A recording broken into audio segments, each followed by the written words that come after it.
जैनम जयतु शासनम। पंच परमेष्टि भगवान की, आचार्य श्री गुरुवर कुंद कुंद महाराज की, आचार्य श्री गुरुवर विद्यासागर महाराज की।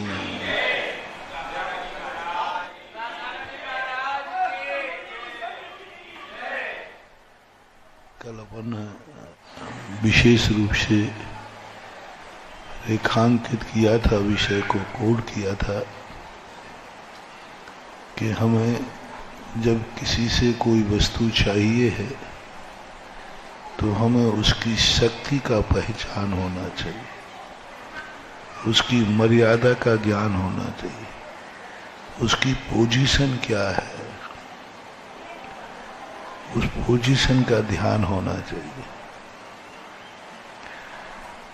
कई बार ये लोग, बड़े लोग भी भूल कर देते हैं।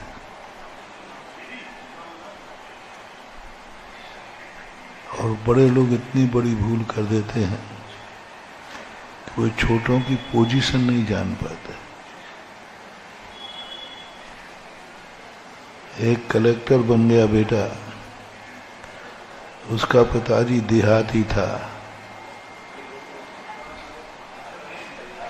थोड़ा कंजूस भी था। अब वो फटे कपड़े पहन करके, चप्पल 2 प्रकार की पहन करके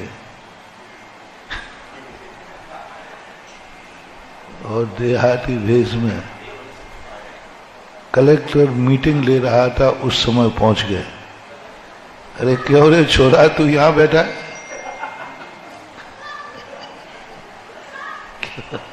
वो जो घरू भाषा होती है ना, हे रम्मा तू यहां बैठा, तू घर नहीं आया? अब बोलो,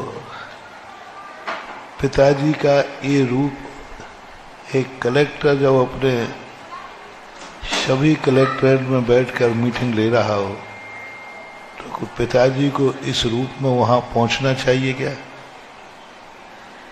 क्या रम्मा कह के पुकारना चाहिए क्या? और भी शब्द जो आप छोकरों को बोलते हैं, बच्चों को। अब यहां बेटा बताओ क्या करे,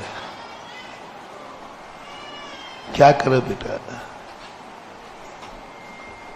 पोजीशन नहीं समझे।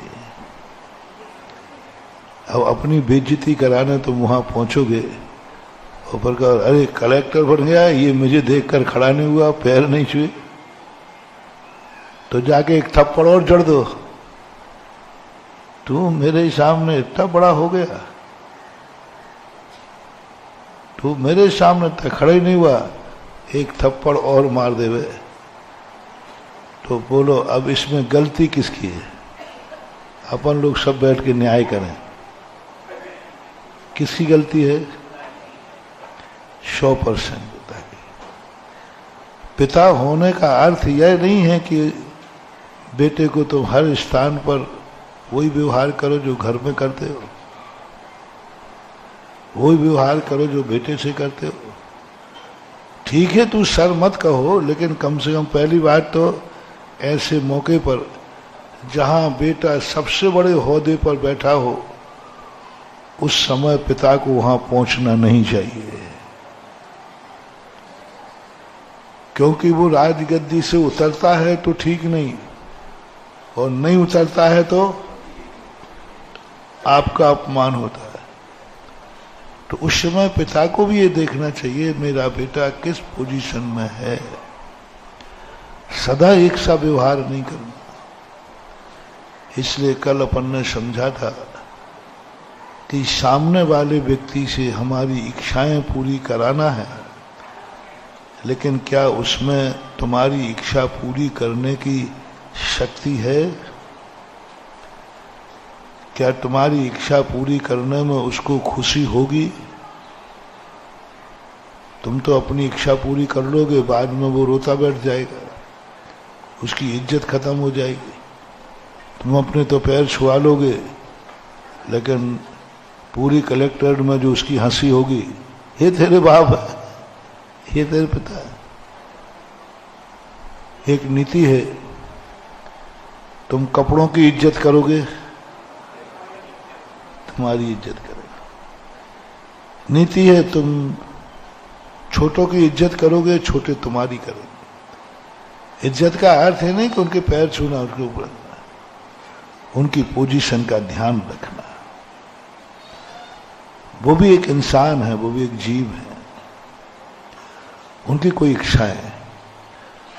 मेरा सिद्धांत तो है अपनी इच्छाएं, वो इच्छाएं पूरी कराओ जिसमें सामने वाले को इच्छा पूरी करने में उसको भी गर्व महसूस हो, आनंद आए, उसको आनंद की अनुभूति हो, उसको लगे कि मैंने कितने भाग्य हैं कि मैंने आज अपने पिता की इच्छा पूरी कर दी। उसको भार नहीं लगना चाहिए, उसको खुद आनंद की अनुभूति होना चाहिए। कल आहार का उदाहरण दिया था, पेट महाराज का भर रहा है, खुशी बस ये है आनंद। हमारी इच्छा पूरी हो रही, मेरी इच्छा आहार लेने की है, मैं आहार लेने को गया हूं और मुझे चाहिए है,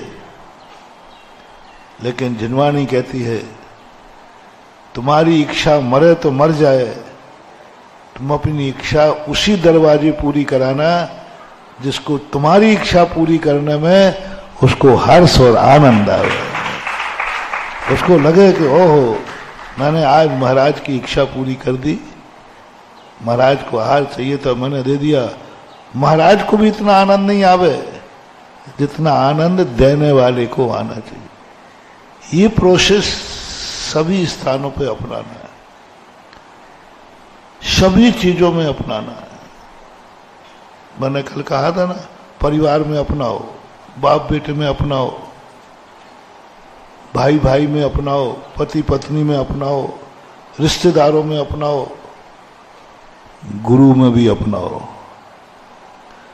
तुम गुरुओं से अपनी इच्छा पूरी कराना चाहते हो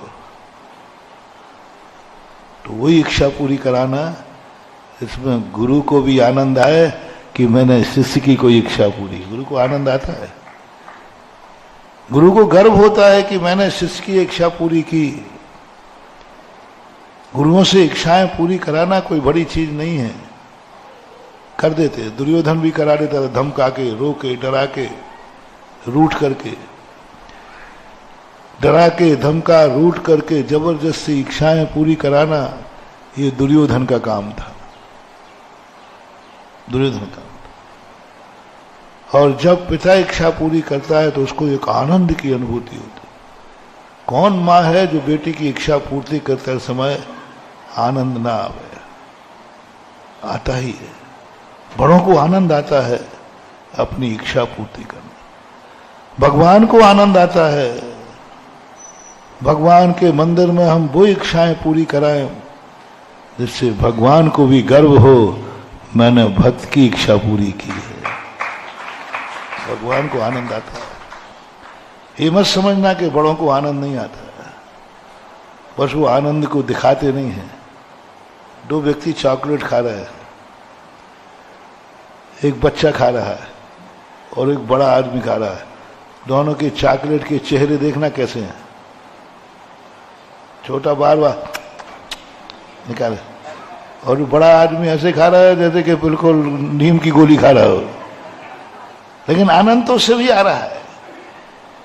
चॉकलेट का आनंद दोनों को बराबर आ रहा है।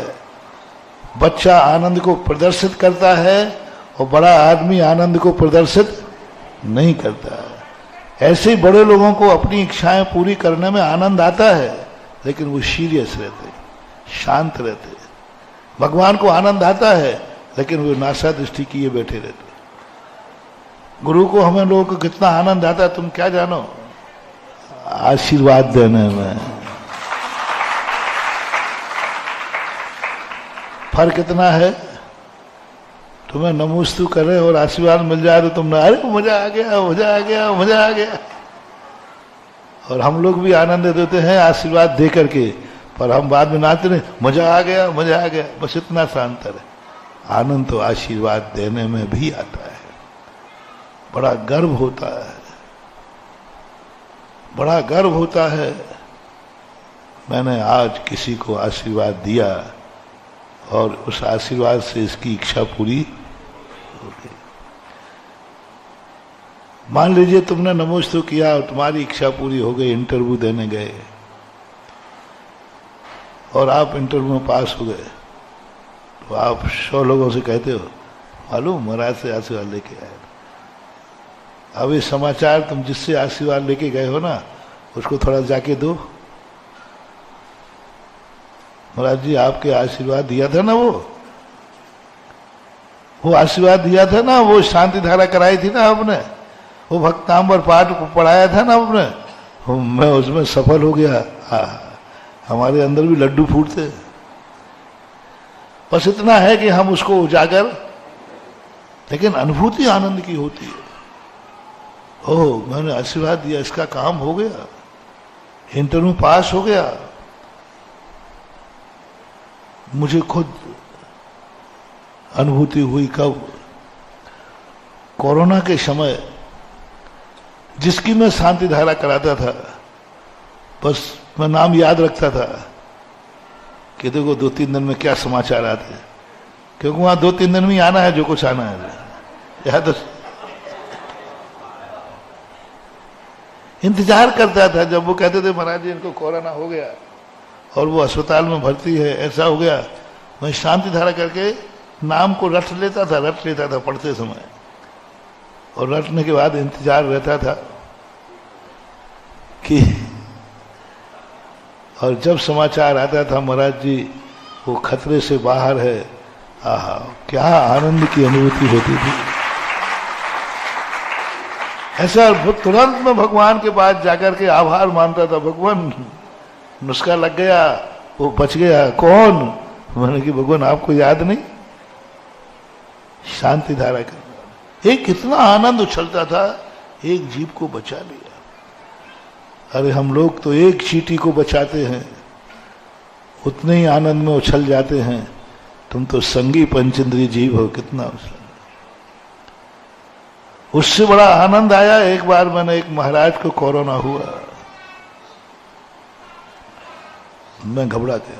मैंने कहा भगवान नहीं, अति नहीं, शांता धारा की कोरोना उनको खत्म हो गया, सफल हो गया। एक आनंद आया, अनुभूति हुई। तो आशीर्वाद देने में भी आनंद है, इच्छा पूरी कराने में ही आनंद नहीं है। इच्छा पूरी कराने में तो सभी को आनंद आता है, लेकिन वे महान व्यक्ति होते हैं जो दूसरों की इच्छा पूर्ति में आनंद लेते हैं।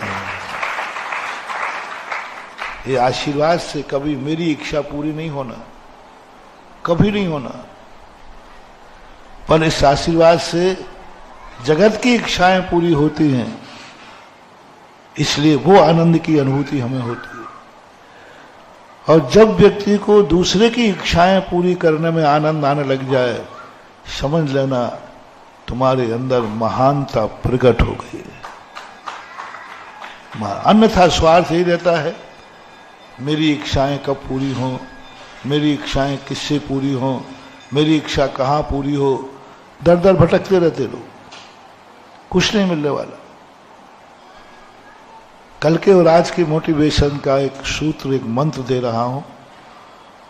आज से अपनी जिंदगी में एक साधना शुरू करो, तपस्या शुरू करो। इच्छा पूर्ति कराने का आनंद नहीं, अपनी इच्छा कराने का नहीं, दूसरी इच्छा की पूर्ति का आनंद लेना शुरू करो। अपनी इच्छा के लिए नहीं, अपने लिए नहीं, अपने लिए तो कर लिया, बहुत हो गया। अब कुछ जिंदगी के कुछ क्षण लियो, जियो। हम जब दूसरे की, मेरे द्वारा इच्छा पूर्ति होगी, इच्छा उसकी पूर्ति हुई है और आनंद मुझे आएगा, कम से कम मैं किसी के काम आ सका। मुझे खुशी होगी कि तपस्या मैंने की, साधना मैंने की, व्रत मैंने लिया। खुशी है मेरी साधना, मेरी तपस्या तुम्हारे काम आ सकी है। क्यों धुलवा लेता हूं पैर? लेना देना क्या? हमारे पैर गंदे हैं? बहुत साफ है, तुमसे ज्यादा साफ है, देख लो।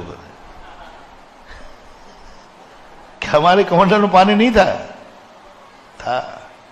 क्यों धुलवा लिया फिर? यहां मात एक ही आनंद की अनुभूति। यदि इन पैरों से पहले मैं इस सबको बहुत मना करता था, धुलवा दें। मैंने कि मेरे पैर साफ, मेरा दिमाग उल्टा है ना, तो लोग पाद प्रक्षालन करने आते थे, नहीं मेरे पैर तो साफ है,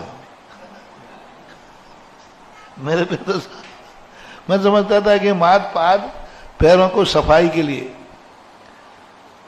मैं पहले शुरू में समझता था महाराजों का आप पादाभिषेक करते ना नवदा भक्ति में चौके में, तो हमने कहा इसलिए करते हैं बुंदेलखंडी 16 करते हैं ज्यादा, तो महाराज बाहर से आए तो महाराज पैर धुला लो, क्योंकि अरे बुंदेलखंडी बहू का चौका है ना, उनमें तो कोई यदि बिना पैर धुले चला जाए तो हंगामा खड़ा कर दे। तो इसलिए शायद ये पैर धुलाने की परंपरा चली कि जिससे पैर धुल जाएंगे तो चौका शुद्ध बना रहे। आचार्य महाराज ने शुद्धि लेना बुंदेलखंड से सीखा। पहले आचार्य से शुद्धि नहीं लेते थे, करते नहीं। काय की शुद्धि करना बताओ? हाथ धोना है तो तुम धुलाते हो कि नहीं? और पैर धोना है सो धुलाते हो। और शुद्धि में हम लोग करते क्या? बोलो, ऐसा इतने के लोग मुंह धो लेते, मुंह धोना जरूरी नहीं है।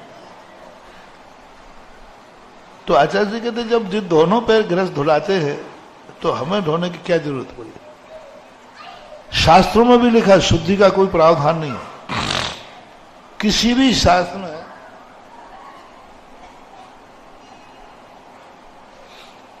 शास्त्र में आहार के पहले शुद्धि करने का प्रावधान नहीं, किसी में नहीं लिखा, कहीं नहीं है। बस सीधा शौच के गए, कमंडल सूखने रख दिया, जंगल में हो चाहे नसिया में हो, बस वो सूखा कमंडल लेके ही सीधे चौके में पहुंचते थे।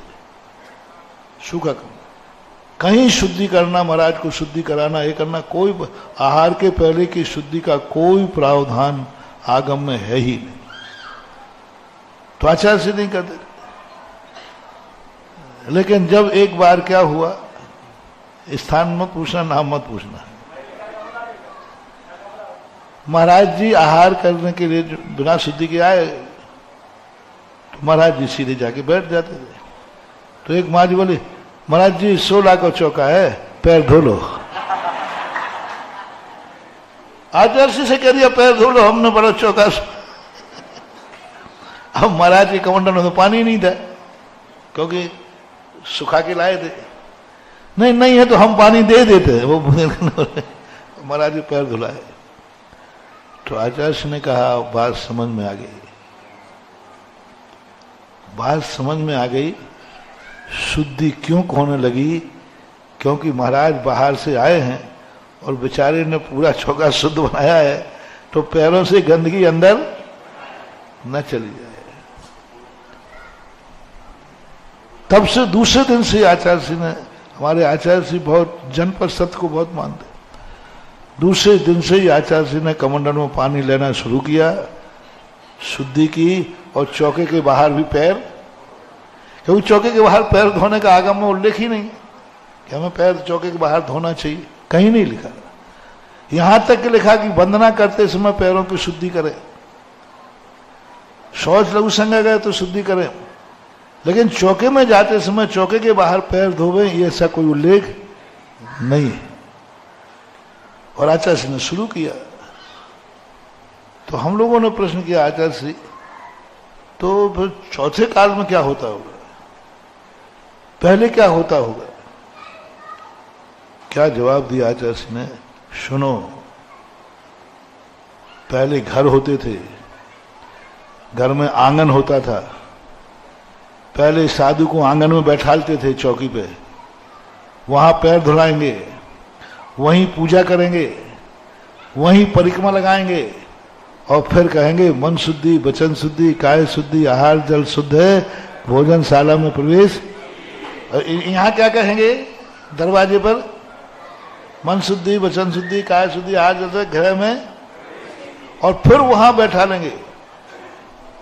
बोले ये होता था पहले, पहले आंगन होता था, साल होती थी, अब 2 कमरे का फ्लैट है, अब करें क्या? और वो तीर छेद पे कुंडलपुर में तो एक ही कमरा मिल जाए तो बहुत बड़ी बात है। उसी एक कमरे में तुम्हारा तखत लगा, तखत के नीचे क्या क्या माल है खुलवाओ एक आदमी। वो चटाई से ढांक देते हो, बस मरा सब, अंदर मत देखना वहां क्या क्या माल है। अंदर तो हो सकता है जूते चप्पल भी छुपे रखे हो है तुम लोग सबको मालूम है, बाहर रखो तो गायब हो जाए। अब स्थिति आ गई, एक कमरा है उसी में चौका लगना है, कहां बैठा? फ्लैट का सिस्टम है। अब ऐसी स्थिति है, कहने को दमोह है, लेकिन जब आहार करने जाओ पता चलता है कि इतनी सी रसोई है। पहले तो कुलिया में जाओ, फिर कुलिया में से पुलिया में जाओ और फिर वहां जाके चौका देखो तो अब कहते हैं ऐसे आहार थोड़ी होते महाराज, तुम्हारे साथ तो बारात चलती है। हमारे यहाँ तो पहले आहार होते थे, महाराज अकेले आते थे, 2-3 बुढ़ियां होती थी और वे धीरे से आहार बनाते और वे महाराज को दे देते थे। अब तुम्हारे साथ तो दुनिया भर का चौक पड़ता है, आप बाद में पहुंचते हो। हम तो महाराज को पड़गाते हैं, महाराज के लायक तो हमारे पास चौका है, तुम्हारे इतने सारे लोग आते तुम्हारे बगैर, इनके लिए तो चौका लगाया हमने, ये तो बिना पड़गाए आते। लेकिन क्या करें, बात सही है उनका कहना कि चौके में साधु के पड़गाने लायक रसोई घर है उसका, लेकिन हमारे लिए कोई दिक्कत नहीं होती। यदि भीड़ नहीं आए तो बोलो कितनी दिक्कत है, आप लोग तो भोजन करते हो। लेकिन आज का जमाना बदल गया, संख्या बदल गई, साधु हर जगह उपलब्ध नहीं होते। पहले साधु नगर नगर गांव गांव में साधु होते थे, 24-24 हजार साधु होते थे। इस नगर से उस नगर में अंजलि लेकर जाते थे। समाज शहरों के शहरीकरण नहीं था, समाज का विकीर्णीकरण था, समाज फैली थी। आज बोलो दमोह की ओरिजिनल समाज कितनी है और बाहर से आई हुई समाज कितनी है? ओरिजिनल जघन्य है, सब इकट्ठे हो गए शहर में। अब यही किसी गांव में थे कि नहीं? यहां से बिहार करते ही 4 किलोमीटर पर गांव है, वहां भी मंदिर है, वहां भी जैन समाज है, फिर 4 ऐसे बिहार करते थे। दक्षिण भारत में आज भी है, यहां तो बहुत मुश्किल है। बिहार करने में सोचना पड़ता है रास्ते में कौन सा स्कूल मिलेगा, सोचना पड़ता है, चौका ले जाना पड़ेगा, वहां नहीं सोच। तो आज की परिस्थितियां बदल गई, आज वो स्थिति। फिर आज ने कहा नहीं, पैर धो के जाना, क्योंकि नहीं तो बाई जी का चौका, वो सीधी कह दी महाराज जी पैर धो लो। फिर कह रहे तुम भाई हाँ, बुंदेलखंडी बाई है, इस मामले में तो सकोच करने का नाम ही नहीं है। महाराज को भी निपटाना पड़े तो बुंदेलखंडी बाई निपटा, 100 दंडी और 1 बुंदेलखंडी, 16 के मामले में आचार्य से कह दिया महाराज जी पैर धो लो, 16 को चौका है। तो अब पैर उस समय धोते नहीं थे, तो फिर मैंने कहा कि इसका अर्थ है कि पैरों की शुद्धि के लिए पाद प्रक्षालन लिखा है। आचार्य से प्रश्न किया तो पैरों की शुद्धि के लिए किया गया। आचार्य ने कहा नहीं, इसमें दोनों काम है। पैर की तो शुद्धि अपने आप होती है, मूल श्रावक की पवित्रता है। आई बात गई, ज्यादा समझ में नहीं आई। जब पद्मनंदी पंचविंशति देख रहा था, पढ़ते पढ़ते उसमें एक बहुत बड़ी बात लिखी। मुनियों के चरणों के नखों के अग्रभाग से निकला हुआ गंधोदक जिनके मस्तक पर नहीं पड़ा, वे जीते हुए कपाल नहीं है, जिंदा कपाल है। क्या लिखा? नखों से यानी उंगलियों से गिरा हुआ गंधोदक जिनके माथे पर नहीं पड़ा, वो सिर नहीं है, कपाल है। कपाल यानी मुर्दा खोपड़ी है। गंधो ने नाम लिखा उन्होंने, कहां से गिरा हुआ? हाथों का गंधोदक नहीं, सिर का नहीं, पैरों के नखों को स्पर्श करता हुआ जो गंधोदक गिरता है, वो गंधोदक जिसके मस्तक से नहीं लगा वो जीवित सिर नहीं है, कपाल है। तब मैंने फिर इस सूत्र को डेवलप किया और इतना डेवलप किया, ओहो। उसके बाद से फिर मैं पैर जल्दी धुलवा लेता, हाँ ले भाई धो ले, मेरे 2 बूंद गंधोदक डालने से तेरी बिगड़ी सुधरती है तो मेरा क्या बिगड़ता है। शुरू में हम लोग आचार्य भैयावृत्ति नहीं कराते थे, जरूरत ही नहीं थी, जवान थे, 20-22 साल की उम्र में तो पिछी ले ली थी।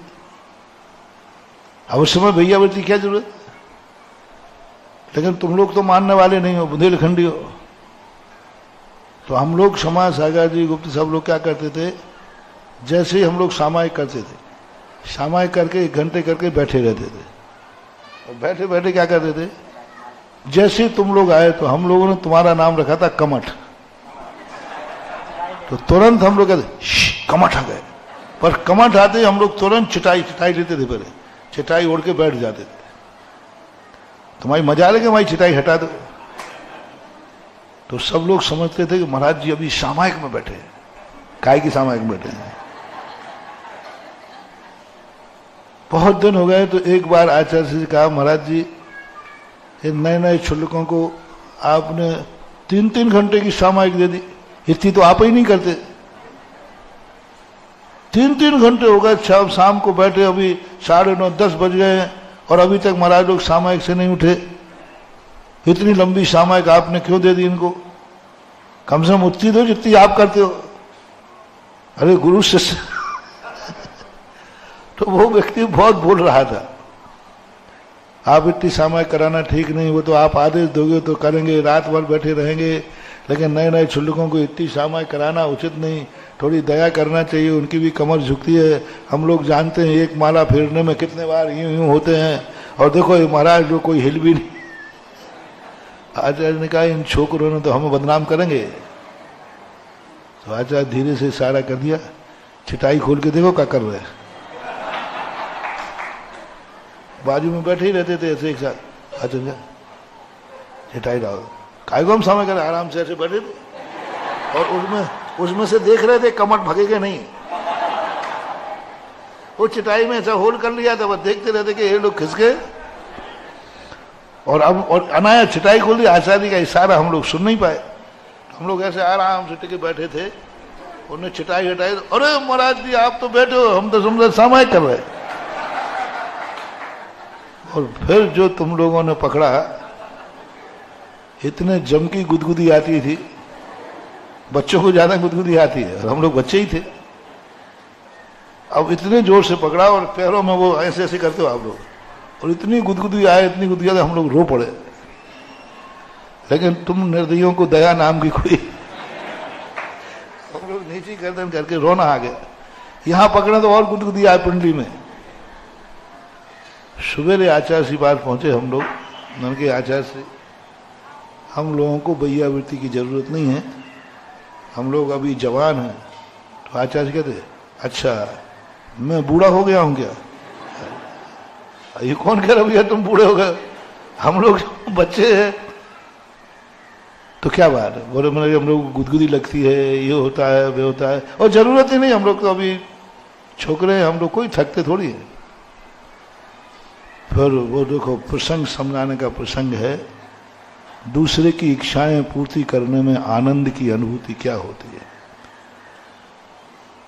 कितनी आनंद की अनुभूति, अपनी भैयावृत्ति कराना कोई बड़ी बात नहीं, क्योंकि हमें तकलीफ है। सिर दर्द हुआ सिर दबा दिया, हाथ दर्द हुआ हाथ दबा दिया, ये कोई भैयावृत्ति नहीं है, तो अच्छा लग रहा है हमें, अच्छा क्योंकि हमें तकलीफ है। अपने लिए स्वास्थ्य के लिए, स्वास्थ्य दूर करने के लिए भैयावृत्ति कराना अलग चीज है, दूसरों के लिए भैयावृत्ति कराना। आचार्य ने समझाया देखो मुझे भी जरूरत नहीं है, मैं भी अभी इतना थकता नहीं हूं, और बताओ हम सुबह से कहाँ गए, यहाँ कहीं नहीं जाते, आहार को जाते हैं, फिर भी करा लेता हूँ। मैंने क्यों? आचार्य का देखो, ये श्रावक लोग हैं, ये तो कभी तपस्या करेंगे नहीं, सामायिक करेंगे नहीं, इनकी जिंदगी, इनके हाथ कब पवित्र होंगे? और सामायिक से उठने के बाद जो एनर्जी होती है, वो एनर्जी इनको 1 मिनट छू लेना दो, बस इतने में इनके भुजे दीपक जल जाएंगे, बस इतना कर दो। मैंने कि हमारी कुछ भी होती रहे, बोले क्या बिगड़ता है, 2-4 बाल टूटेंगे और क्या होगा बताया? अब बाल तोड़ के जाते हो तो मुझे मालूम है, नाखून लगा के जाते हो। तुम एक आध बार कभी देखना, जब भीड़ भैयावृत्ति की होती हो ना, भैयावृत्ति के बाद थोड़ा टार से हम लोग पैर देखना, कहीं ना कहीं कोई गड़बड़ कर दे, लेकिन सहन करते, क्योंकि परोपकार आए शताम विभूति, हमारे उन्होंने कर प्रयोग सागर ने कहा था ना। अब सारी जिंदगी परोपकार के लिए, नाखून लगे तो लगे, बाल टूटे तो और गुदगुदी लगे तो।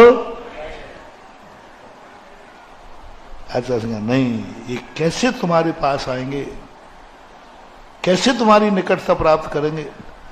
24 घंटे में एक ही समय ऐसा है जो भैयावृत्ति के समय श्रावक सबसे निकट होता है। इनके लिए अपना क्या बिगड़ता है, इनकी बिगड़ी सुधरती है। इतने छूने मास से 24 घंटे का आनंद। फिर हम लोग दिन भर बैठे क्या करते थे, अरे भैया शाम तक के लिए तैयार हो जाओ, ऐसे हाथ फेरते रहते अपने खुद के, ऐसे ऐसे करते थे। और एक दूसरा सीधा बैठा, अरे थोड़ा हाथ में फेर ले, नहीं तो शाम को कम उठाएंगे। अब कोई डर नहीं पड़ता, अब तो तुम खूब गुदगुदाओ, कछु फर्क नहीं पड़ता। तुम भैयावृत्ति करते ना, हम झोंका लेते। भाव ये है कि गुरु ने कहा परोपकार के लिए भी कुछ करो। अपने स्वास्थ्य के लिए भैयावृत्ति तो बहुत करा देते हो, इनके उपकार के लिए भैयावृत्ति कराओ तो जाना। ये पाप प्रक्षालन की बात थी, हमारे लिए कुछ भी लाभ नहीं है इससे, लेकिन पाप प्रक्षालन इसलिए करा लेते हैं कि इससे तुम्हें कितना लाभ है। पाप प्रक्षालन कराने में मुझे भी पुण्य का बंध होता है, मुझे भी कमीशन आता है। ऐसे ही फोकट में नहीं करा रहा हूं, बेटा ध्यान रखना, पक्का बढ़िया हूं, पूरा हिसाब लगा के बैठा हूं। क्योंकि इस गंधोदक से तुम्हें लाभ होता है, उस लाभ का शेयर मुझे भी तो मिलेगा। ना मैं मुनि होता, ना मैं साधना करता, ना मैं तपस्या करता, ना तुम्हारे लिए गंधोदक, और गंधोदक नहीं मिलता तो तुम्हारे कष्टों को दूर कैसे होता। अब ये रिटर्न है हमारे लिए। तो दूसरों की इच्छाएं पूर्ति करने में सबसे ज्यादा पुण्य का बंध होता है, उसमें भी बड़ों की, उसमें भी दुखी की, उसमें भी अपने से दुखी की। यदि दुखी का दुख दूर कर दो, बहुत बड़ा। भगवान ऐसे ही नहीं मंदिरों में बैठे हैं। इन मूर्तियों का अतिशय कैसे बढ़ता मालूम? जो मूर्तियों से जितना ज्यादा दुखियों के दुख दूर होते हैं, उस मूर्ति का अतिशय दिन दूना रात चौगुना बढ़ता है। ये रिटर्न है इनके। भगवान फोकट में नहीं कर रहे हैं, वो अपन को गंधोदक दे रहे हैं। जिस मूर्ति का गंधोदक जितना ज्यादा दुखों को दूर करेगा, बोलो उस मूर्ति का अतिशय और बढ़ेगा कि नहीं? भीड़ बढ़ेगी कि नहीं? श्रद्धा बढ़ेगी कि नहीं? बढ़ेगी। मूल नायक शक्तिशाली क्यों होते? क्योंकि उनसे ना जाने कितने लोगों के दुख दूर होते हैं। नाम लेने मात्र से दुख दूर होते हैं। अपन भगवान का नाम लेते संकट में पड़ गए, वहां भगवान ने अपन ने पारसनाथ को ध्यान किया, कुंडलपुर के बड़े बाबा को ध्यान किया, हमारा संकट दूर हो गया। बड़े बाबा की मूर्ति में हमारे पुण्य का शेयर पहुंच गया, उतने में उसका अतिशय बढ़ गया मूर्ति का। हम संकट में थे और संकट में होते हमने किसको ध्यान किया? बड़े, हमारा संकट दूर हुआ। अब जैसा संकट दूर हुआ, उसका परसेंटेज तुरंत उस मूर्ति में चला जाएगा। उतने परसेंट में वो मूर्ति में चमत्कार जो कल नहीं था वो आज हो गया। ऐसे सैकड़ों लोगों के संकट दूर करे, वो मूर्ति जगत प्रसिद्ध अतिशयकारी हो जाती है। यही साधु का है। साधु साधना से अतिशयकारी कम होता है, दुआ से होता है। बड़े बड़े तपस्वियों में अतिशय नहीं है। बड़े बड़े तपस्वियों में शेरनी खा गई, कोई अतिशय नहीं हुआ। और उन मुनिराज को, जिन मुनिराज को देख करके सारे जगत में नाम लिया और संकट दूर हो गया, आहार दिया और घर में पवारा हो गई, आशीर्वाद दिया और श्रावक का कष्ट। अब वो जो दुआ दे रहा है, जब महाराज का आशीर्वाद लेके आया था, मेरी यात्रा सफल हो गई, मेरी यात्रा सकुशल हो गई। अब देखना, मैंने आशीर्वाद दिया था, अभी हमारे आशीर्वाद में कुछ नहीं है, अभी हमें कमीशन नहीं मिलेगा। अब देखना, इस आशीर्वाद को मैं चमत्कारी बनाऊं, मैं नहीं बनाऊंगा। जैसे तुम शिखर जी से लौट के आए, भैया इतनी कठिन की यात्रा कराए, रास्ते में 2-4 दिन कर्फ्यू भी थे, कोरोना भी था। अरे मालूम नहीं, ये सब महाराज के आशीर्वाद से हुआ है। अब तुमने अपनी सकुशलता का आशीर्वाद किसको दे दिया, श्रेय किसको दे दिया? बस वो शेयर हमारे इसमें आएगा और हमारे हाथ का आशीर्वाद जो आज था, उसके बाद इस आशीर्वाद का ग्रेस बढ़ जाएगा। 100 नंबर का था, 101 हो जाएगा, क्योंकि एक व्यक्ति ने इस आशीर्वाद से सुख की अनुभूति की है, सुख की अनुभूति की है, आनंद की अनुभूति की है। बिहार साधु बिहार करके चला गया, चरण पड़ गए, सारा नगर आनंद मना रहा है, उसमें आनंद की अनुभूति, उनके चरणों का अतिशय, उस नगर से जाने के आते समय जितना उन चरणों में अतिशय नहीं था, जाते समय उससे कई गुना होगा, क्योंकि सारा जगत कह रहा है ये पैर जब से पड़े, ये गांव, ये नगर तीर्थ बन गया है, धन हो गया है। वो सारा कमीशन पैरों में आएगा। ये उपदेशों में अतिशय, शब्द वही है, शब्द वही है। शेयर करता हूं, एक बार एक प्रवचन चल रहा था, 96 की बात है, जयपुर, जनरल प्रवचन था, सामान जैसे होता। प्रवचन ने एकदम मोड़ ले लिया, पता नहीं क्यों ऐसा मोड़ लिया कि विषय था ही नहीं, और मोड़ ऐसा मुड़ा गर्भपात के ऊपर। अब मैं परेशान कि ये प्रवचन की ना तो श्रृंखला है और ना मेरा विषय है, और मैंने 3 बार कट किया कि मैं अपने मूल विषय पे आ जाएं, लेकिन कोई ना कोई एक शब्द ऐसा निकले कि विषय फिर वहां चला गया। मैं बहुत परेशान, करीबन 45 मिनट तक मैंने पूरी ताकत लगा दी प्रवचन को मोड़ने की। प्रसंग ही नहीं था, लेना एक ना देना दो, वहां कोई प्रसंग नहीं, लेकिन प्रवचन वहीं जावे, वहीं जावे, वहीं जावे।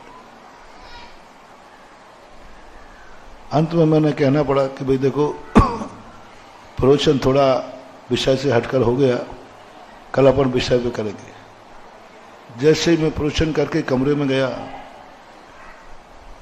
एक दंपति आए, पैर पकड़ के रोने लगे, पुरुष महिला रोने लगे। महाराज आपने बहुत बड़ा कार्य। नहीं, क्या हो गया? बोले मैंने एवर्सन कराने का अपॉइंटमेंट का समय ले लिया था अस्पताल में। दोनों गर्भपात कराने जा रहे थे, जो भी उनका मैं प्राइवेट सीरियल था, मैटर था, वो मैं उस पर कोई ना मैंने पूछा ना मुझे मतलब था। अपॉइंटमेंट था, माँ उसने तो 15-20 मिनट की देरी थी, बाजू में अस्पताल था, तो डॉक्टर लेट आया, तो दोनों के मन में आया चलो जब तक महाराज के, पर उनको प्रवचन सुनने आए नहीं थे। डॉक्टर नहीं आने से उन्होंने कहा थोड़ी देर चलो महाराज के प्रवचन सुनते हैं, खड़े खड़े, और वो पंडाल के बाहर खड़े हो गए। अब बार बार उनके अंदर जो पेट में बच्चा था वो मुझे झकझोर रहा था, आप सारे प्रवचन छोड़ो, मेरी जिंदगी का सवाल है, मुझे बचाओ, मैं दंग रह रहा हूं। मेरी जिंदगी में आज तक पहली बार ऐसा हुआ उस प्रसंग में, उसके बाद तो कई बार हुआ। प्रवचन में ताकत लगा रहा हूं कि प्रवचन वो नहीं देना, यहां प्रसंग ही नहीं, चर्चा ही नहीं, पर वो प्रसंग आ रहा है बार बार। मैंने कहा अच्छा तुम्हारा समय? बोले मेरा अभी तक तो मर गया होता, अभी तक तो ये मर गया होता। उन्होंने पूरी फाइल दिखा दी कि इस प्रकार से हमने अपॉइंटमेंट लिया था और ये पोजीशन है। मैंने आंख बंद कर ली, मैंने की वाह रे बेटा, आज तेरा पुण्य इतना है तूने साधु को मोड़ दिया। देखो उसकी आत्मा, देखो कितना पुण्यात्मा जीव होगा, उसने कहा कोई मुझे नहीं बचा सकता, दुनिया की कोई ताकत नहीं बचा सकती, बस डॉक्टर को लेट किया और मम्मी पापा का परिणाम किया, मत बचाओ मुझे, लेकिन कम से कम महाराज का प्रवचन तो सुना दो मरने के पहले। और वो 2, 5, 10 मिनट के लिए खड़े हो गए, प्रवचन पूरा बदल गया। मन के अब क्या विचार है? बोले महाराज आपने जो प्रवचन दिया, मैं तो नाग नागिन बनने जा रहे थे, और बस महाराज अब आज कभी नहीं कराऊंगा। और वो बच्चे का, बेटे का जन्म हुआ, पूर्ण स्वस्थ है वो, आज बहुत बड़ा कमाने वाला, उनके घर का सबसे बड़ा आदमी है, करोड़ों रुपए से खेल रहा है। और आज भी उनके माँ बाप आते हैं, वो एक ही कहते हैं ये बेटा मेरा नहीं है, मैं तो इसकी हत्यारन हूं, दुश्मन हूं, ये बेटा तो महाराज जी की कृपा से बचा है। बोलो महानुभाव, सोचो, बोलो इस प्रवचन में जो हमारा उस तरह मेरा शेयर कितना होगा, कितना शेयर होगा? बोलो, एक जीव का मरना निश्चित है, और प्रवचन को मुड़ा और उसकी जान बची।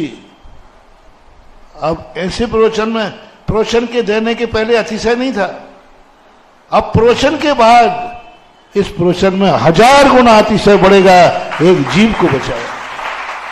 और अब जिंदगी में वो जितने अच्छे कार्य कर रहा है, वो तो कमीशन स्थायी हो गया,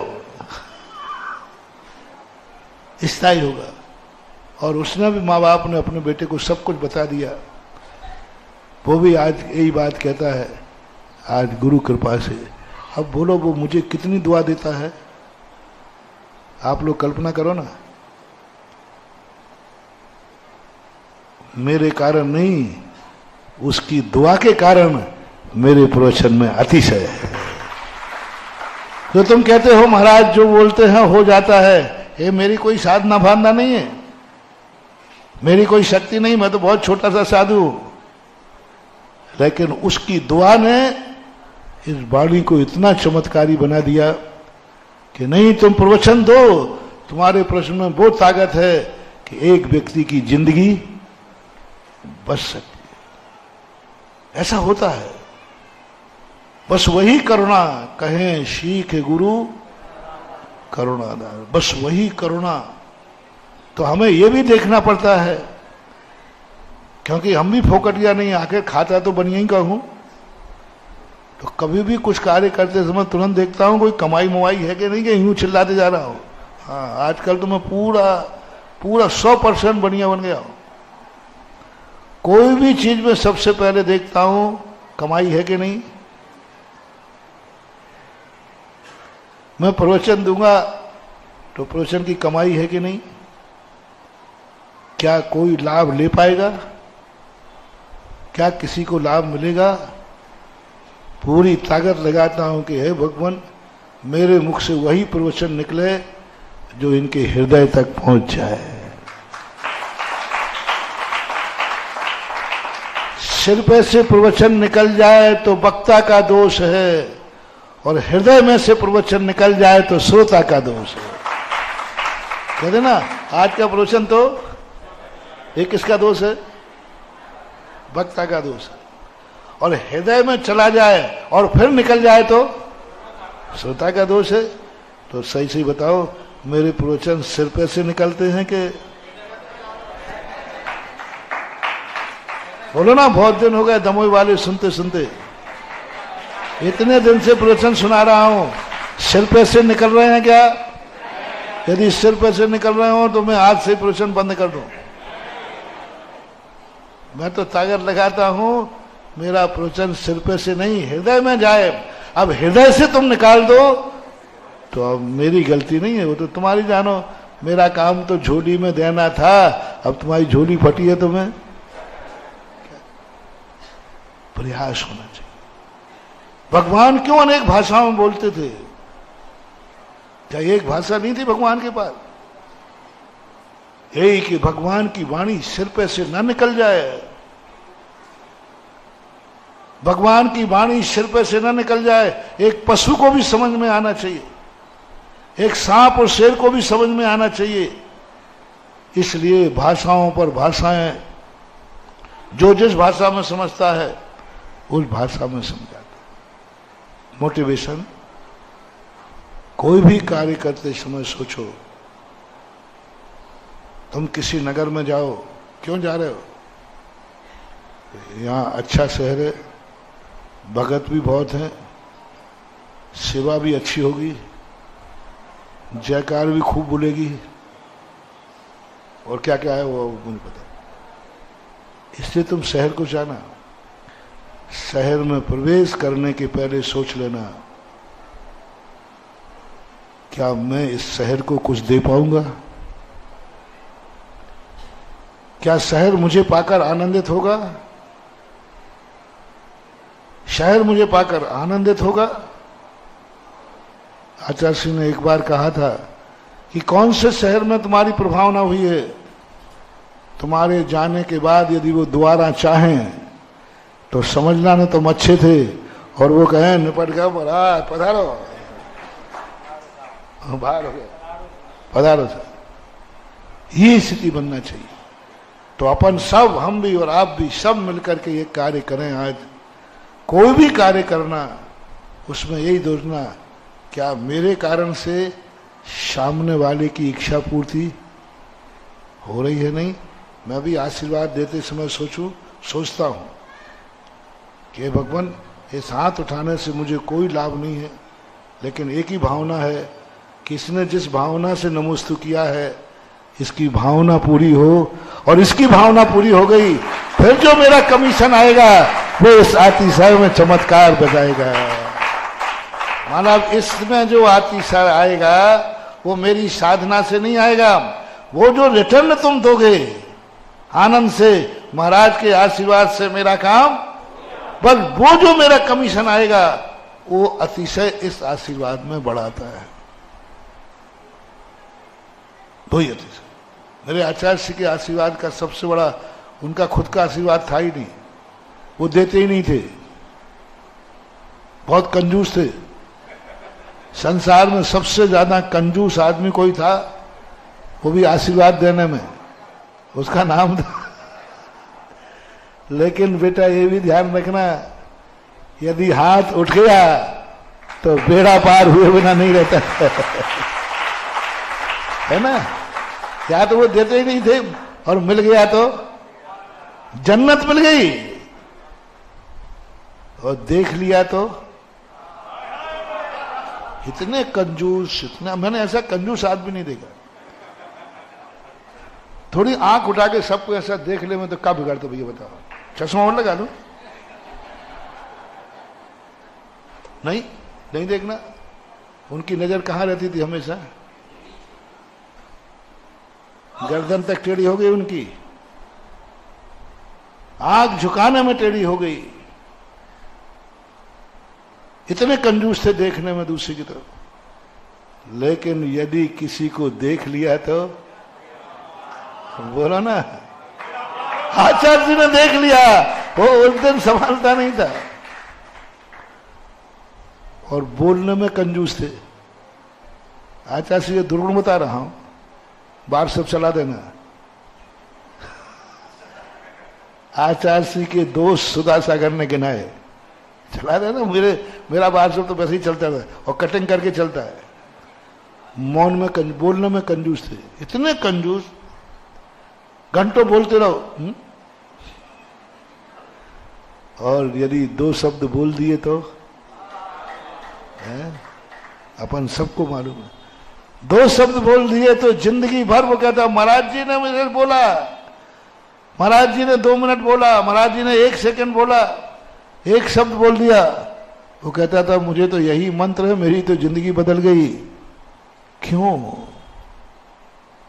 ये उनके कारण नहीं था, भक्तों की दुआएं उनके इतने साथ थी कि उनकी वाणी में अतिशय था, आशीर्वाद में अतिशय था, और उनके चरणों का अतिशय तो सबको। तो ऐसे आपको भी अपनी जिंदगी को बनाना है। तुम अपनी भूमिका में बनाओ। आपके घर में हो तो आज से प्रतिज्ञा करो, मैं इस घर में हूं, कल भी कहा था, इस घर की मैं इच्छा पूरी करूंगी। महिला है तो वो कहे सासू की, घर की, और उसमें आनंदित होना। उसमें तुम्हें आनंद आए कोई बात नहीं, मुझे नहीं मिला तो नहीं मिला, लेकिन सामने वाले को तो खुश हो गया। और वो जो तुम्हें दुआ देगा, उस दुआ से तुम्हारी जिंदगी भी बदलेगी। आज अपन भगवान को खुश करने बैठे हैं। भक्ति में किसको खुश किया जाता है? भगवान को। अब कैसे खुश करें? गुरु को खुश करना है, कैसे खुश करें? नमोकार मंत्र को खुश करना है, कैसे खुश करें? बस एक ही नियम ले लो, हे भगवान मैं तेरी हर इच्छा पूरी करूंगा। हे गुरुदेव मैं तेरी हर इच्छा पूरी, हे नमोकार मंत्र मैं तेरी हर इच्छा पूरी करूंगा। मेरे ऊपर छाया हो या नहीं हो, सदा तेरे ऊपर छत्र लगा के रखूंगा। मेरे लिए कोई हवा करे या नहीं करे, तेरे लिए 64 चवर ढोरूंगा। मेरे ऊपर भली कांटे बरसे, आग बरसे, लेकिन तेरे ऊपर पुष्प वृष्टि होगी। तेरे ऊपर मंद मंद गंधोदक बरसेगा।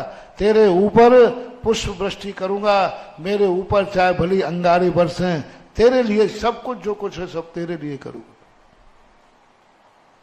माँ बेटे के लिए सब कुछ दे देती है, बाद में बचा हुआ खाती है।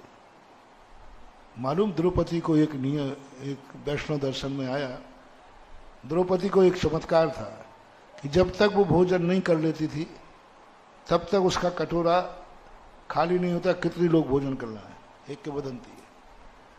ये अतिशय कहां से आया? कुछ नहीं मंडू, मां द्रौपदी ने एक नियम लिया था कि मैं घर में सभी लोगों को भोजन कराने के बाद भोजन करूंगी। उसका चमत्कार है। नियम था उसका, घर में जितने लोग हैं सबको भोजन कराऊंगी, फिर बाद में मैं भोजन करूंगी जो भी बचेगा। उसका परिणाम ये था, पहले ऐसा होता भी था, घर की महिलाएं भोजन नहीं करती थी, लोग बाहर भोजन नहीं करते थे। नहीं, घर की महिला मां भूखी बैठी होगी, घर जाते थे। आजकल एक दिन हमने महिलाओं को फटकारा, मन के आजकल तुम ऐसा करो कि जब तक घर के पुरुष भोजन नहीं करें जब तक तुम नहीं करना। तो प्रमोशन के बाद महिलाओं ने जो मुझे तुम्हारी पोल पट्टी बताई, बोले महाराज कई दिन भूखी मरूंगी, भूखी, और 4 बजे तक इनको भूखी बैठी और निकले। हम तो होटल में खाए, मर गए हम उनका इंतजार। तो जब ये होटल में खाया है तो हमने भी कहा कि अब तुम आओ या नहीं आओ। हम तो पहले भंडारे होते थे। भंडारे में एक व्यक्ति नहा धो करके, हर व्यक्ति भोजन नहीं उठाता था, पुराने लोग शेयर करना, वो नहा धो करके वो मिठाई जो भी रखी रहती थी वो उठा के देगा बाहर। परोसने वाले अलग हैं, कपड़े से ढकी हुई होती थी। और वो व्यक्ति अभी भोजन नहीं किया, पानी भी नहीं पिया, और सबको भूखे निकालता था सबको।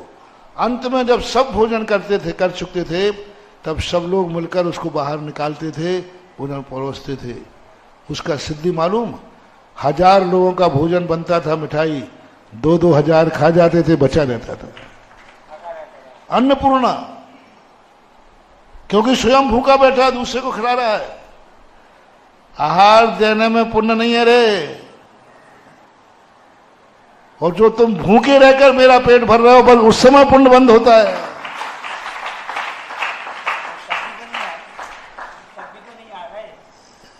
तब भी बोल रहा। हाँ, तो स्थितियां ऐसी बन जाती है। तो सबसे बड़ा अतिशय और चमत्कार तुम देखो, दूसरों के प्रति अपना कुछ देने का भाव करो। लेना ही लेना अपन ने सीखा है, तो अपन भगवान को खुश करने जा रहे हैं। भक्ति का पर्पस है भगवान प्रसन्न हो, प्रसन्न हो। मैंने सूत्र दे दिया, बस नियम लेके जाओ। भगवान मैं मंदिर आया हूं अपनी इच्छा पूर्ति करने नहीं, तेरी इच्छा पूरी करने आया हूं। तेरी जो इच्छा होगी, तू जैसा कहेगा, तेरे जो सिद्धांत होंगे, बोल तू मुझे कैसा चाहता है, बोल तू कैसा चाहता है, बोल भगवान तू मुझे कैसा चाहता है, तेरी इच्छा क्या है, तेरी दृष्टि में मैं कैसा रहूं। भगवान बोलेंगे नहीं, बाजू में गुरु बैठे मिलेंगे, बाजू में जिनवानी का शास्त्र रखा होगा। भगवान इशारा करेंगे, मेरे दर्शन करने के बाद इस शास्त्र को पढ़ो। मेरे दर्शन करने के बाद, पहले नियम है दर्शन विधि में, दर्शन करने के बाद जो व्यक्ति शास्त्र नहीं पढ़ता है उससे कभी भगवान प्रसन्न नहीं होते हैं। वो दुर्योधन के समान भक्त है, अपनी इच्छा बताई और भाग गया, अपनी इच्छा पूरी की और भाग गया, अपना संकट दूर किया और भाग गया, अपनी मनोती मनाई और भाग गया। ये दुर्योधन है। आज 90% लोग मंदिर आ रहे हैं, बहुत भीड़ आ रही है, दर्शन भी बहुत कर रहे हैं, लेकिन अतिशय नहीं हो। आपके आने से मंदिरों में अतिशय नहीं हो रहा है और भक्तों से अतिशय हो रहा है।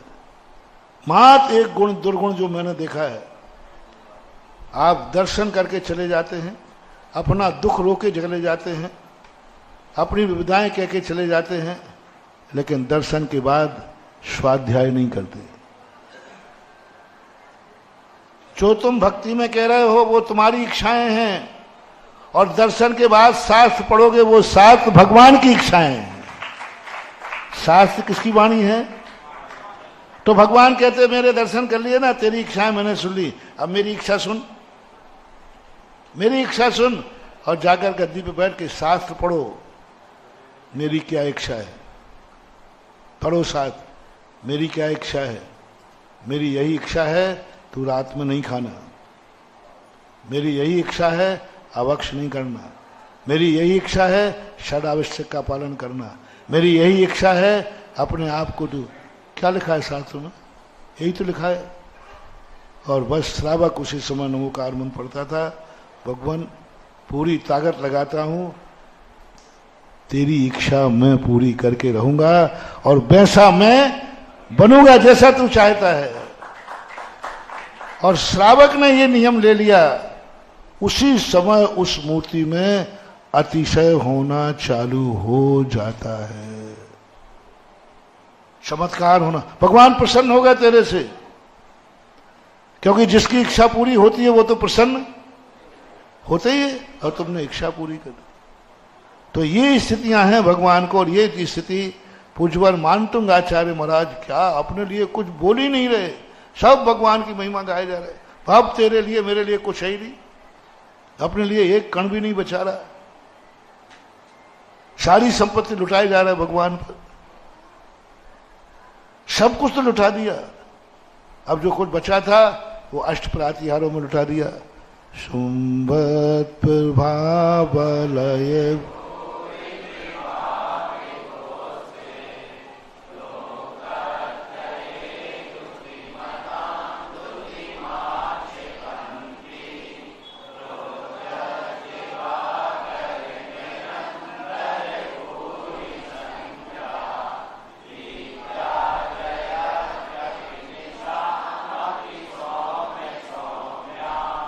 शुंभत प्रभा, शुंभत यानी दैदीप्यमान, प्रज्वलित है, स्फुरायमान, प्रभा यानी आभा, बलय, बलय यानी पीछे का गोल, भूरी विवाह, भूरी यानी बहुत, विवाह यानी उसका वैभव, विभोज से शोभायमान हो रहा है। ये जो भामंडल लगता है ना, ये अपन अलग से लगा देते हैं, अलग से नहीं होता है। भगवान की आभा ही इस प्रकार की होती है। लोकत्रय द्युतिमताम द्युतिमाक्षपंथी, और वो आभा इतनी तेज है कि तीन लोक के जितने द्युतिमान, जितनी तेजस्वी चीजें हैं, वे सब फीकी पड़ रही है। इतना तेज आभा मंडल चमकता है भगवान के पीछे, ऐसा लगा हुआ भामंडल। बिल्कुल बलय शब्द यानी गोल बता दिया। बलय से अर्थ क्या है? भामंडल कैसा होता है? गोल होता है और चमकदार होना चाहिए। लोकत्रय द्युतिमताम द्युति, जो द्युतिमान लोकत्रय में है, अक्षपंथी ही, वे त्रोहित को प्राप्त हो गए, उनकी आभा अपने आप कुंठित हो गई। प्रोद्युत दिवाकर निरंतर भूरी संख्या, कैसे हैं? प्रद्युत यानी उदय हुआ सूर्य, निरंतर, भूरी यानी बड़ी संख्या में, दीप्त्या जगत तपि निशाम अपि सौम सौम्यम, यानी दिन में तो आप सूर्य के समान लगते हो और रात में साक्षात चंद्रमा बन जाते हो। जगत अपि जीत लिया है, निशाम अपि सौम्यम, अब सूर्य चंद्रमा की क्या जरूरत पड़ी? आपका भामंडल ही सूर्य है और आपका भामंडल ही चंद्रमा है, ऐसा भामंडल। अब देखो ये वैभव सब करने की क्या जरूरत थी? भगवान तो बीतरागी हैं, वो तो छू भी नहीं रहे हैं, उनको इससे कोई लेना देना नहीं है, कोई लाभ नहीं है। इन 8 प्रातिहारों से भगवान को कोई लाभ नहीं है, फिर क्यों लगाए जाते हैं? इसी की भूमिका मैंने बनाई थी। और प्रसंग थोड़ा आप लोगों का व्यवहारिक आ जाता है ना, क्योंकि आपके मंदिर नहीं सुधारना, में तुम्हारे घर भी तो सुधारना है। क्योंकि मंदिर में मैं रहता हूं, घर में रोटी खाने जाता हूं, थोड़ा सही रोटी मिलती रहे तो इसलिए हमारे लिए तो दोनों ही मंदिर है। यहां धर्म ध्यान होता है, वहां धर्म ध्यान का साधन मिलता है। तो इसी प्रकार देखो कितनी बड़ी बात, इनको कोई लाभ नहीं। इन अष्टप्रातिहारों से तो भगवान का कोई मतलब ही नहीं होना चाहिए। क्या उनको कोई धूप लगती है क्या? उनको कोई नजर लगती है क्या? उनको क्या जरूरत पड़ी? वैसे ही वो अपने आप में आते हैं, फिर भी भामंडल लगा दिए। ये सब अपने लिए है। ये भामंडल में भगवान के 10 भाव नहीं दिखते, 7 भाव, भक्तों के 7 भाव दिखते हैं।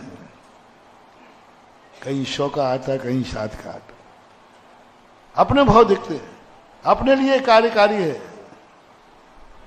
भामंडल सहित भगवान का याद करो। जैसे मान लीजिए तुम्हें कुछ भी नहीं दिख रहा है कि मेरा क्या होगा, मोटिवेशन, तुम क्यों करते? तुम्हारा दिमाग काम नहीं कर रहा है कि कल क्या होने वाला है। मैं व्यापार चालू करना हूं, पता नहीं क्या होगा। मैं एक यात्रा कर रहा हूं, किसी भी चीज में दिमाग काम नहीं करे, भगवान की याद नहीं कर रहा हूं, करने की कह रहा हूं। भामंडल सहित भगवान को याद करने बैठ जाओ। भगवान तो दिखने चाहिए, साथ में क्या दिखना चाहिए? अशोक वृक्ष नहीं, सिंहासन नहीं, कमल नहीं, मात्र आपको भामंडल दिखना चाहिए। भामंडल युक्त भगवान का ध्यान करो। भामंडल युक्त भगवान का ध्यान करो। 6 महीने ध्यान कर लीजिए आप। 6 महीने बाद ये भामंडल आपको सिद्ध हो जाएगा। जब भी आप कोई कार्य करेंगे, आप तुरंत भामंडल भगवान को याद कीजिए। आपको भामंडल में नजर आ जाएगा कि दुर्घटना होने वाली है, सुघटना होने वाली है। भामंडल सब बता देगा, भविष्य का सूचक है, अतीत और भावी भवों को बताने वाला है। अपने आप पता चल जाएगा। आप थोड़ा सा कंसंट्रेट हो जाइए, एकाग्र होकर के, और पहले 6 महीने इसका ध्यान कीजिए या श्लोक पढ़ते जाइए। शुम्भत प्रभा बलय भूरि विभा विभूस्ते लोकत्रये द्युतिमताम द्युतिमाक्षपंती प्रोद्युत दिवाकर निरंतर भूरि संख्या दीप्त्या जगत तपि निशामपि। बस इसको आप ध्यान में करिए। ध्यान भगवान का नहीं करना, भामंडल तो भगवान का। आपने कल्पद्रुम मंडल ध्यान कभी किया? हुआ यहाँ हुआ। कल्पद्रुम मंडल विधान में देखना आपको, उन्हीं 24 भगवान की पूजा कितने तरीकों से की। पहले पूजा की मानस्तम युक्त भगवान, प्रथम परगोटे युक्त भगवान, ध्वज भूमि युक्त भगवान, खादका भूमि युक्त भगवान, प्रथम कोटे युक्त भगवान, श्री मंडप युक्त भगवान, गंधकुटी युक्त भगवान, अशोक वृक्ष युक्त भगवान। अशोक वृक्ष युक्त, अब 24 भगवानों के अशोक वृक्ष। तो मैंने सर एक ही भगवान, 24 भगवान की पूजा है उसमें, बस टाइट। आज आदिनाथ भगवान को अपन याद करेंगे, मानस्थम युक्त आदिनाथ, शमुषण मानस्थम होता ना। प्रथम परकोटे युक्त आदिनाथ, आदिनाथ वही है, लेकिन आज का विशेषण क्या होगा, परकोटा, खाती, ध्वजभूमि, श्रीमंडप, गंधकुटी, अशोक वृक्ष युक्त आदिनाथ की पूजा है, आदिनाथ की नहीं। तो मैंने कहा कि ये क्या मामला है, एक ही भगवान को 10 दिन तक उन्हीं भगवानों का। जब बाद में जब भक्तांबर पढ़ा और देखा, अरे मैंने कहा आई एम सॉरी प्लीज, अरे आदि भगवान तो बहुरूपिया हैं।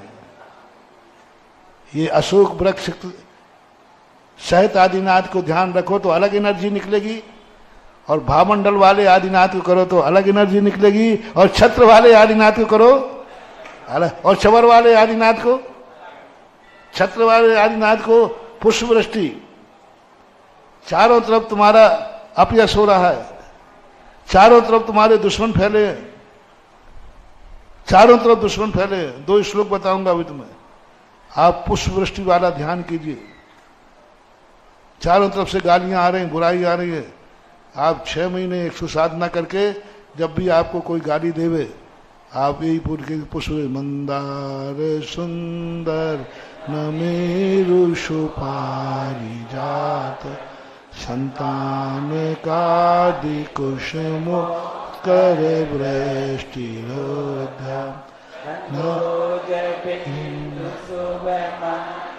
मरुत्पाता दिव्या दिवाह पतति ते सततां। थोड़ी देर बाद कोई ना कोई आएगा जो तुम्हारी प्रशंसा चालू कर देगा, तुम्हारे अनुकूल वातावरण बना देगा। इतनी करेगा कि वो गालियां भूल जाओगे जो गालियां खा रहे थे। तो इनमें ऐसी एनर्जी भरी पड़ी है, ऐसी ताकत भरी पड़ी है। एक व्यक्ति ने कहा, आज मेरे साथ बहुत अन्याय हो रहा है, मेरा प्रमोशन होना चाहिए, लेकिन ऑफिसर मेरे से खार खाए बैठा है, कुछ नहीं।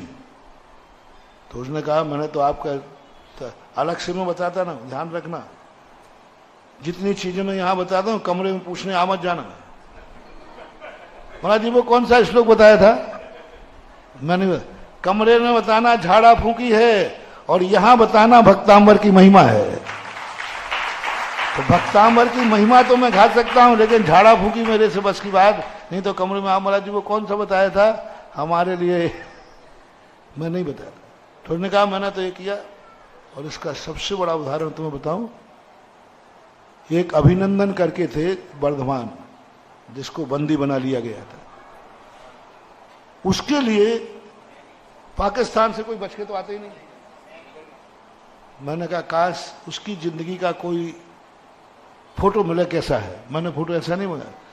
मेरे संस्थान में एक बच्चा पढ़ता था जो उसका भतीजा था। तो महाराज वो तो मेरे ही चाचा थे, ऐसा है ऐसा, सब रो रहे हैं। मैंने कहा बेटा एक फोटो मंगवा ले उसका कोई, मैं फोटो को देख लूंगा और शांति धारा कराऊंगा। और उसने फोटो कौन सा भेजा कि एक बार उसने 10 लाख क्षण पर्व में सिंहासन सहित भगवान को उठा के ले जा रहा है। ऐसे ही हाथ है उसके, सिंहासन में भगवान बैठे वो। बस मैंने उस सिंहासन को देखा, उसी दिन मैंने प्रवचन दिया था, दुनिया की कोई ताकत इसका मस्तक नहीं काट सकती। और बिल्कुल सीरियस था, कोई बचने का सवाल ही नहीं। सरकार भी पाकिस्तान में कौन बचने वाला है, वो तो इनकाउंटर 2 मिनट में करते।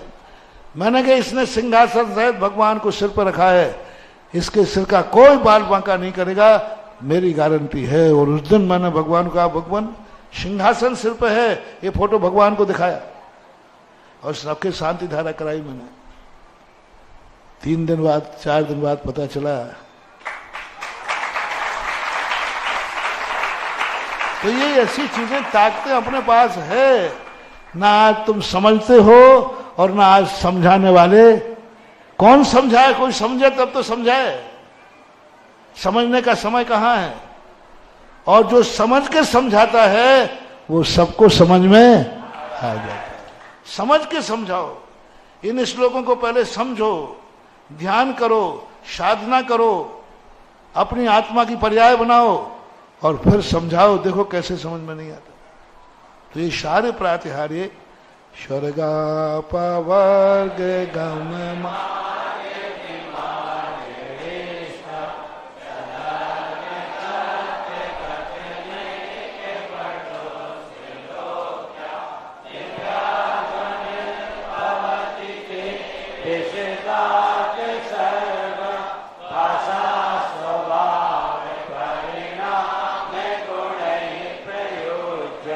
देखिए, जो लोग रहते हैं भगवान की वाणी में मात्र मोक्ष की बातें आती हैं। आजकल तथाकथित स्वाध्याय वाले लोग यही कहते हैं, वीतराग भगवान से संसार की बातें मत करो, वीतरागी भगवान से कोई संसार की इच्छाएं मत करो। देख ले क्या कह रहे हैं। भगवान की वाणी मोक्ष देने वाली ही नहीं है, स्वर्गापवर्ग। स्वर्ग यानी सांसारिक वस्तुएं, स्वर्ग यानी अनुकूल वस्तुएं, और पवर्ग यानी मोक्ष। स्वर्गापवर्ग गम मार्ग विमान गणेष्ठा। स्वर्ग और मोक्ष को गम जानने वाले, मार्ग को जानने वाले, विमार्गण इष्टा खोजने वाला व्यक्ति। विमार्गण यानी इष्ट, जो स्वर्ग और मोक्ष जाने का रास्ता खोजने का इच्छुक है। हिंदी बनाओ इसकी, स्वर्ग अपवर्ग, स्वर्ग और मोक्ष को गम यानी जानने वाला। किसको जानने वाला? स्वर्ग और मोक्ष का मार्ग। कौन है? विमार्गण इष्टा, ऐसे मार्ग को जानने वाला। वह क्या करता है? सद्धर्म तत्व कथने के पटुस्त्रलोक्याम। सद्धर्म, अच्छे सत्य धर्म की, तत्व की कथन करने में एक पटुस्त्रलोक्या, 3 लोक में सच्चे धर्म की, सच्चे तत्व की कथन करने में किसी की वाणी चतुर है तो वो आपकी है भगवान। सारी दुनिया की वाणी पटु नहीं है, लेकिन आपकी वाणी है जिनेन्द्र देव। सद्धर्म तत्व कथने के पटुस्त्र लोग क्या भगवान का विशेषण दे रहे। हे भगवान, आपकी वाणी इतनी चतुर है, इतनी चतुर है कि पशु को भी समझ में आ जाए। पटुस्त्र लोग 3 लोक में। प्रवचन का महत्व नहीं है, प्रवचन में ऐसी कला हो कि मूर्ख को भी समझ में आ जाए। मूर्ख को भी प्रवचन वही है जो बालक को भी समझ में आवे, पालक को भी समझ में आवे, और अनजाना व्यक्ति आ जाए तो उसे भी समझ में आ जाए। कितनी अच्छी बात। सद्धर्म दिव्य ध्वनि, ऐसी ध्वनि भवती से विशदार्थ अर्थ, विशदार्थ विशद अर्थ को बताने वाली है, किसी एक अर्थ को नहीं, अनेक अर्थों को बताने वाली है। सर्व भाषा, एक भाषा में नहीं है। सर्व भाषा शब्द का प्रयोग किया, बहुत बड़ा शब्द है। भाषा की गिनती नहीं, सर्व भाषा यानी जितने समोषण में लोग बैठे हैं, जितनी भाषाएं जानते हैं सब। बुंदेलखंडी को कहा रे सुन रहा है कि नहीं, सो रहा है का, यही भाषा आएगी। मारवाड़ करे, अरे अटे ध्यान दे, अटे जाए बटे कटे जा रहा है, ऐसे ही मानेंगे सब। तो मराठी मराठी, कर्नाटक कर्नाटक, जितने लोग बैठे, इंग्लिश वाला बैठेगा, हाँ इंग्लिश से सब बैठेगा। अटेंशन, जो जिस भाषा को जानने वाला है उसी भाषा में कानों में आए, बाजू वाले को नहीं। मान लो बाजू वाला दूसरी भाषा जानता है तो मेरी में मेरी भाषा आएगी, बाजू में बाजू भाषा आएगी, बाजू में बाजू भाषा आएगी, तुम्हारे कानों में अलग, सबकी अलग। बच्चे में बच्चे की भाषा आएगी, बूढ़े में बूढ़े की भाषा आएगी, पशुओं को पशुओं की भाषा आएगी। पशु जिस भाषा में समझता है पशु को वही भाषा है। सर्वध कौन सा सर्व भाषा वो गिनती है 718 भाषाएं जो हैं, मुख्य 18 भाषा, क्षुद्रक 700 भाषाएं। कहने में आता है इससे ज्यादा होती नहीं है, लेकिन यहां तो कुछ बार कह रहे हैं सर्वभाषा। स्वभाव पर कौन वर्णन कराता है? भगवान नहीं, स्वभाव अपने आप भगवान की वाणी में से सभी गुण ही प्रयोज्या, गुणों के द्वारा प्रयोजन भूत, यानी जिसको जिसमें गुण है उनके द्वारा यह सहत होती है।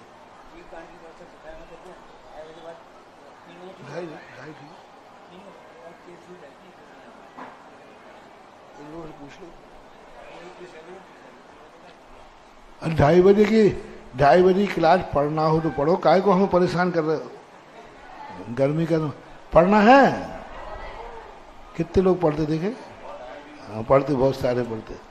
तो 2:30 करना कि 3 करना? नहीं, तुम्हें 2:30 बजे जाना, गर्मी लगती क्या?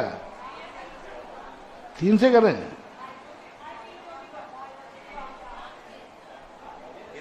महाराज जी संख्या जैसे बहुत गर्मी हो रही महाराज जी दोपहर में। मैं तो सदा बाहर हूँ।